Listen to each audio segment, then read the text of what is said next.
came across this video of this former tradwife. She posted this over on Instagram. In the video, she's just playing with her dogs. It's the captions that I want to talk about. And I did take screenshots of the captions so we can have this discussion. She says, if incel culture and podcast bros is red pilling for young men, diet culture and tradwife influencers is red pilling for young women. As a former tradwife, let me tell you ladies something. Men want kids like kids want a puppy. We've definitely heard that saying before. They also want your unpaid labor. We definitely have that discussion. Sure, it's all great and fun playing house when you're young and beautiful. I get the appeal, the build up to an engagement, a wedding, a baby, getting old together. But 10, 15 years down the road, when you're bawling your eyes out in a courthouse or a lawyer's office because he woke up one day and decided he didn't feel like being a dad or a husband anymore, and you've spent your whole life serving others, and now you have no skills to support yourself and don't even know who you are, yeah, that part isn't so fun. I know they trained us to be nurturers, but we aren't nurturing ourselves. Women deserve better, so go on adventures, build your career, stay single and childless. Please live your life for you and not someone else. You'll be glad you did. I know some people are going to take exception to her saying stay single and childless. I get it. She had a bad experience. But what you really do need to do is build your career, go on adventures, learn yourself, get all of the foundational things out of the way. Make sure that you do have your credit together, your education in a line, your career and certifications that you can continue to add on and all of that. You can do all of that. If you do decide to pair up and have kids and everything, be prepared and have your plans B, C, D, E, F, G, L, M, N, O, P, all of the plans, because it is very important, because you don't want to get to the point where you have no skills like she's talked about in these captions. So many of us don't have a sense of survival. It is literally socialized into us to be caretakers. But if you're going to have kids, you need to have a sense of self-preservation for yourself, because a lot of the times we do end up being caretakers for our children. So she's talking here about ending up in a lawyer's office crying your eyes out because you're getting a divorce and you have no skills. So what are you going to do to take care of yourself and your kids? People have to stop, we have to stop romanticizing all of this stuff, because divorces do happen. I know, choose better, blah, blah, blah. But who you choose right now, who you choose and who you marry right now won't be the same person you divorce, won't be the same person 10 to 15 years down the line. So you cannot vet right now for 15 years from now. And I wanted to come back to her very first set of captions, the tradwife influencers. These women are literally making money. They're cosplaying. It's not real life. So please don't fall for this okie doke. This is not real life. And what mom is really doing this for 10, 15, 20 years? It's really not even sustainable. I jump into the comments because this is where women share their own stories. It is very interesting to see that so many people across different walks of life, different races, different countries of origin are saying many of the same things, especially if they are living in a patriarchy. Jenny says, yep, I've been pointing out. Notice the tradwife influencers are all young. You never see a 40-year-old joyfully promoting that lifestyle. And then Coco Captures asked a question, how on earth do they sell religion to women? How? It's not that they sell religion to women. They start indoctrinating people as children. They literally start bringing babies to church. So this is not that they are selling religion to women. They are grooming girls from the time that they are babies to be caretakers, giving them baby dolls, giving them things that mimic being in the kitchen. That is how they do this. Please know and understand, and just look around at how the patriarchy and religion works hand in hand. It is a tool to control and oppress women. That's why Rowanine says it's built into everything. And then this person, the Truthful G, this is the author of the video, saying indoctrination and a false sense of perceived safety and the threat of being ostracized from the community.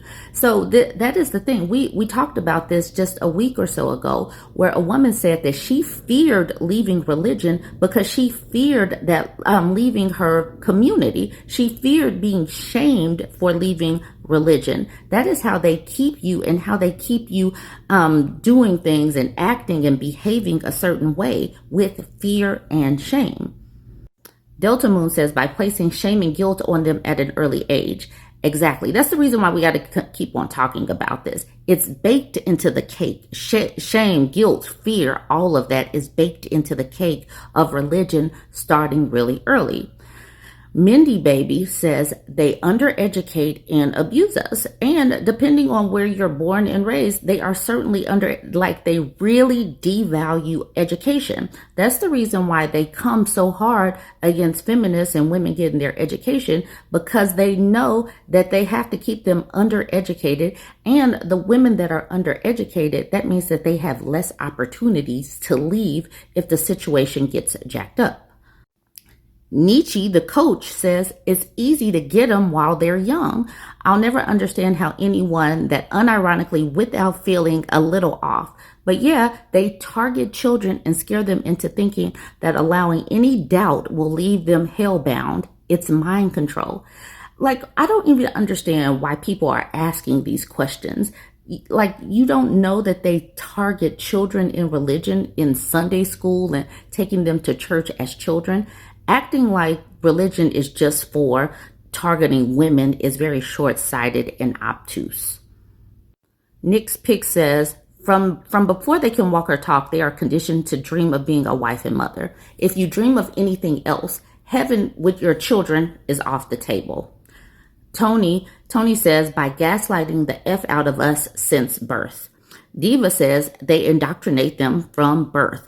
Exactly. Everybody is saying the same thing, because that's how religion works. It's a tool for control from the time that people are young. Ashley gives her mother's testimony, saying, I watched my mother go from stay-at-home mom to the only breadwinner when my dad decided to stop working and play video games all day. She hasn't worked or used her teaching degree in a decade, so she ended up at Walmart, which destroyed her wrist, and she had carpal tunnel surgery. He worked her to the bone, and now she's a shell of a person. 9 kids, 3 sets of twins later. I was the oldest and saw for myself that you can never trust a man to provide for you. I'd be a working mom and nothing less, even though my religion taught that women shouldn't work just because they want to. I saw too many women get screwed over depending on a man. And that's the thing. Like, people act like people like me, feminists, are the ones that are telling women to do these things and get away from men and blah, blah, blah. Sometimes women become feminists or get these thoughts of independence because of what they saw within their own families. I wanted to get to her Hillary. She says, I had 2 kids under 4 when he decided he wanted to sleep with other women and had an affair. I was working 2 jobs, going to grad school, trying to finish my degree, and running the home and parenting 80% of the time. And he had us hire a nanny while I was at work. It's been 8 years since I walked out. I stayed an extra 10 years after the affair, and he became increasingly abusive physically, emotionally, sexually, and financially. Once he started hitting the kids, I left. Cost $40,000 in lawyer's fees to sue him to get anything. He just remarried a woman 10 years younger than him. Get out while you can. And I knew this man and his family for most of my life and had dated him 7 years before I married him.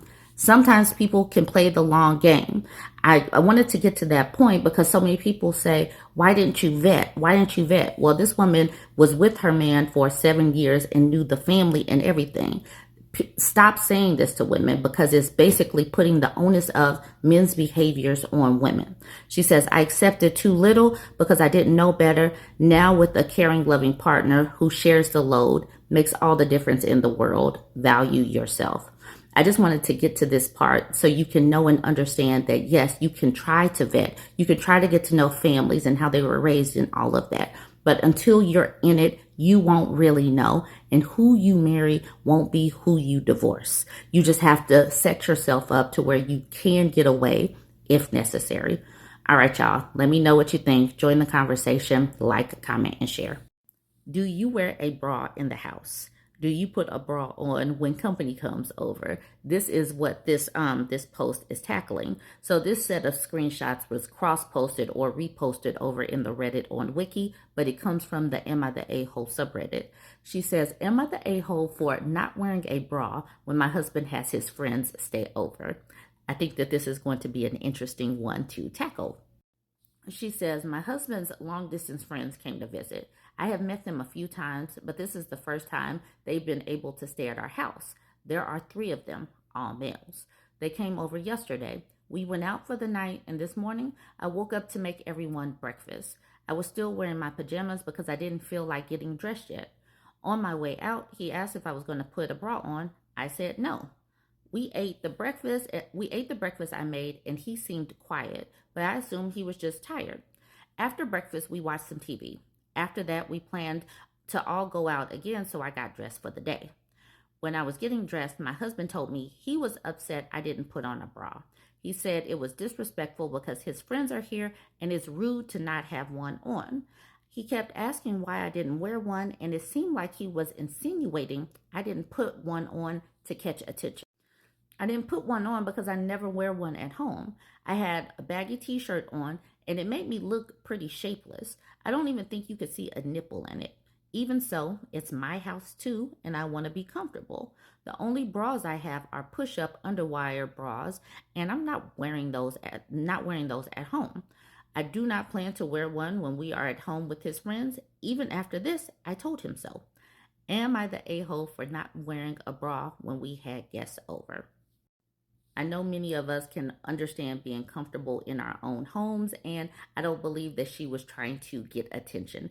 I don't believe that this woman is an a-hole, and I believe that the husband made it more than it probably was. But that is how I'm feeling about it. I don't think that it was a big deal. I really don't. If you're wearing a baggy, oversized t-shirt, and she's the one getting up to get everybody breakfast, so she was doing a solid for him and his friends. He should just be saying thank you. But that is what I think. I want to know what you think. Over on Reddit on Wiki, they took screenshots. Let's look at some of these comments. Shane is wondering, where do you all find these stupid men to marry? So still, it is her fault for her husband behaving that way, because that is what we do. We always blame women for their husband's behaviors. But here's the OP saying, normally it's never been a problem, but usually when we have people over, I'm dressed in my clothes for the day, so it hasn't come up. She says, I've also gone out in public with him without a bra to get something like fast food in the drive-thru. I would say I don't feel like putting on a bra to go, and he say just go without. So that is why this is unexpected. Maria says, if so, then he probably has some gross friends who are rubbing off on him and telling him it's not normal, or they are uncomfortable, I'm sure of it. Or he just knows how his friends are, and he didn't really want to tell her that. And here's the OP saying, the friends who are here have shown no real red flags at all. They've been very respectful and grateful for breakfast. They're good guys. Okay, then maybe it's just the husband being jealous or something. Or maybe he knows how his friends are in the background, not necessarily how they're interacting with her in this current moment. H Nut says, not the a-hole. Now, if you weren't wearing a shirt, that might be a different conversation. And then the OP says, I had on a shirt with full coverage. I wasn't uncomfortable with this one friend who didn't have on a shirt after he woke up either. I don't get it. And this person, Zero Pumpkins, is wondering if she's a hypocrite, saying, I think it depends on whether or not you would be upset if your lady friends or sisters, etc., were staying over, walking around braless for your husband to catch a peek at. The way this person frames it is like they really think that these women are out here trying to, seduce the man. If that wouldn't bother you, then you're not the a-hole. If it wouldn't bother you, then absolutely you're the a-hole for double standards. I think this person wants to say, if it would bother you, then absolutely you're the a-hole. But the OP says, not at all. I've had my friends over and late at night and in the morning. They didn't have bras on. Never was an issue for me. Huge Fig is taking exception to the people that are supporting the OP, saying, you have guests over in your house and you don't feel uncomfortable with your breasts showing through in a shirt and being visible to them, knowing you have a husband. This is a part of modern culture I don't get. It has nothing to do with encroaching on women's freedoms or rights. As a partner, you should realize you have people in your house, so maybe you can't dress as you would when you are both completely alone. Would you or your husband walk around in revealing clothes in front of your respective friends, since that's what you do in your house when it's just y'all two? The amount of comments making this about women's rights and being able to do what you want in your own house is shocking and indicative of a broader issue around decency in this culture. I'm stumped that this is controversial. Men and women, if there are people around or over at your house, you should present yourself as you would if you met them outside, unless they're super close, where it isn't awkward. Take a moment to let that sink in before downvoting me. This person, as it stood with the screenshots, had 33 downvotes. The OP says, they know I have boobs, whether I have a bra on or not. I also wore pants because his friends were over. I never do that when I am home. So yay, see, she wore pants. I also don't have an issue with him not wearing a shirt if I have friends over, as long as my friends aren't uncomfortable. And his friends showed no signs of discomfort, and I didn't catch any of them checking me out. She's wearing a baggy t-shirt. Let's stop acting like she was all draped down low and everything was like showing and she was doing all of this. People, he took this and he really added a whole lot to this, talking about this is just modern culture. And honestly, it could be though, because some of us are not putting on airs and acting like we have to cosplay the perfect family life or whatnot simply because we have people over. In times past, a wife probably would have jumped up and put on a full face of makeup and gotten dressed before going out to fix breakfast, gotten up early to do all of that. And I don't think that many of us are doing that these days. I wanted to end with this one because this one was a cute one. Beneficial Shame says, not the a-hole. We buried mom without a bra. Dad literally said he wouldn't do that to her forever. And like Artemis says, I absolutely adore your dad for this. Some people do understand. Who really wants to be strapped down with these harnesses on? Y'all let me know what you think about all of this. I was sent this post from the Too Hot Takes subreddit. And from the title in the very first sentence, I was like, breakup. But let's get into it. She says, am I the fool for staying with a man who gives me the ick in every way? Like, why would you want to be with somebody that gives you the ick in every way? That seems terrible, especially since she's 19. That seems like that would be a terrible life to live if you married someone that gives you the ick in every way. That would be a terrible life. Anyways, let's get into it. She's 19, he's 20. She says, I've been in a relationship for over 1.5 years with a guy who deep down I know is not right for me, but I kept trying to convince myself otherwise. We're both brown, and while I know our culture expects certain things, our families are completely different, and that makes it harder for me to ignore the red flags. So she has a cultural aspect for not breaking up, but does that mean that you can't break up? Does she have choices?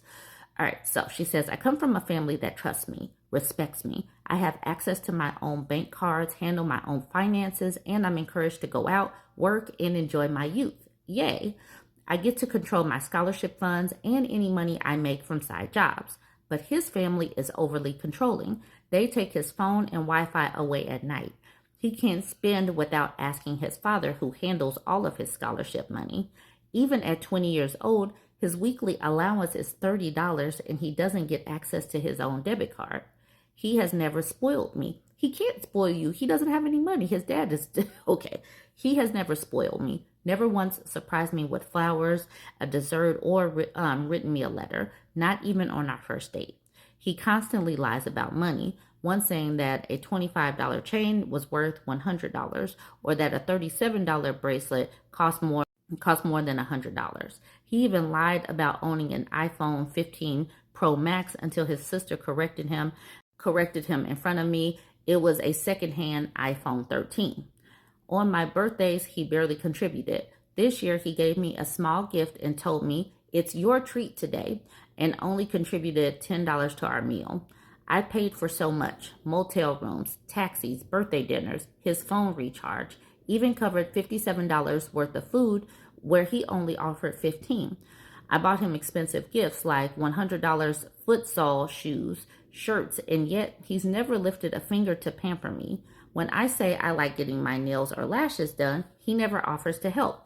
I feel like the man in the relationship, and I hate it. The worst part, he's never once told me I'm beautiful. I send him outfit photos every day, and it's just silence, no admiration, nothing. And then he turns everything sexual, as if that's all that matters. Even when he meets, he never plans real dates. His only idea is a motel. I had to beg him for basic things like quality time, compliments, or attention. He has never once taken the lead, never acted like a protector or a provider, only a dependent. And I know this sounds shallow, but physically, he's not my type. His energy, the way he speaks, even his attempt to sound intellectual by using words he doesn't know, it all gives me secondhand embarrassment. He's currently doing teacher training, and I had to tell him to calm down and not act like a permanent staff member yelling with a stick, but he doesn't listen, and I feel like I'm constantly having to parent him. I've tried to leave multiple times, but every time I do, he cries, guilt trips me, and says, "So the promises you made were nothing?" And because I'm not heartless, I stay out of guilt. But I've realized I was never in love. I was just emotionally attached. I didn't date anyone for 5 years before him because you were 14 years old. Okay. At my heaviest, I was 84 kilograms. No guy ever paid attention to me. So when I met him, I settled. Now I look back and I'm like, why did I choose this? I'm on my semester break now and I've started working. I feel like this is my window to finally leave. He won't see me until July, and I can emotionally detach in that time. But I know he'll try to come back, crying again, involving people, trying to win me back with guilt. I want to reclaim my energy. I want to be spoiled. I want to be the spoiled one, the soft girl. I want a man who provides, plans, protects, and praises, not someone I have to build from scratch. I want to pour my energy into glowing up mentally, physically, emotionally, and spiritually. But this guilt is still eating me alive sometimes. How do I stop feeling bad for leaving someone I know is not on my level? Update, I ended things. Well, she says I ended things up, but maybe she just means I ended things. Okay, good. The people in the comment section must have gotten to her because as I was reading, I was literally shadow boxing in my brain. Like, why are you with this person? Nothing about this sounds good. Like, this all sounds terrible. It sounds atrocious. Like, every last paragraph was terrible. Nothing about this was good. So she ended things, and that is good. I didn't even take many screenshots. I literally took one screenshot of the comments because she says she ended things. So good. Al Embarrassed says, I don't even have to read this entire post. You're 19. Just leave. And that's my point. I have already said, don't give your 20s to these people. Don't. Live them for yourself. And she's sitting up here like, this man gives me the ick in every way. Yeah, break up. Rose Wines a lot says, for real, like, why are we building a man when you could be building your dream life? Pour into yourself. Pour into yourself. Take all of that energy and use it for yourself. Alan Bear says, like, do not waste your youth on a man, ever. I'm glad that people are saying this out loud in social media spaces, all that. Don't waste your youth. Level S says, don't waste any time on anyone like this, regardless of your age or their gender. Absolutely. Another great point. So there we go. Don't waste your time, energy, and resources on somebody. It needs to have some level of reciprocity, some support, some caring, all of that stuff. And don't pour more into other people than, I already said that, the whole reciprocity thing.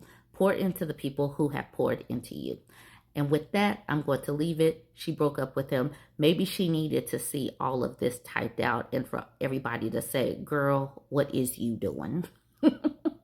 If you're 19, like, if you're any age, you don't need to have an amazing reason to break up with somebody. But when you write it all out like this, come on now.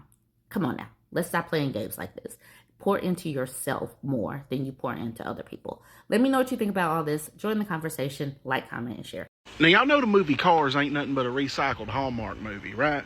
I mean, think about it.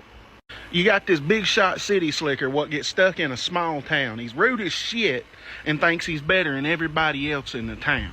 Well, seeing how he ain't got no choice but to stick around for a few days, he gets him a room at the only motel in town. And while he's staying there, he starts to get a little bit sweet on the old girl what runs the place. And now she's this real cute little thing, gave up life in the big city for a simple country life, and she starts to make him rethink everything. Now he's starting to build a relationship with the rest of the folks in town and going out of his way to help them out. That is until life catches up to him and he's got to go back to being Mr. Big Shot. So he goes back to his rock star lifestyle, flashy career, everything he thought he wanted, only to realize that something was missing. And in the end, he turns his back on a major accomplishment he'd been working his whole career toward and chooses love and friendship over fame and glory. If that ain't a Hallmark movie, I don't know what is. Y'all drop a comment and tell me what y'all think. And don't forget to hit like, share, and follow.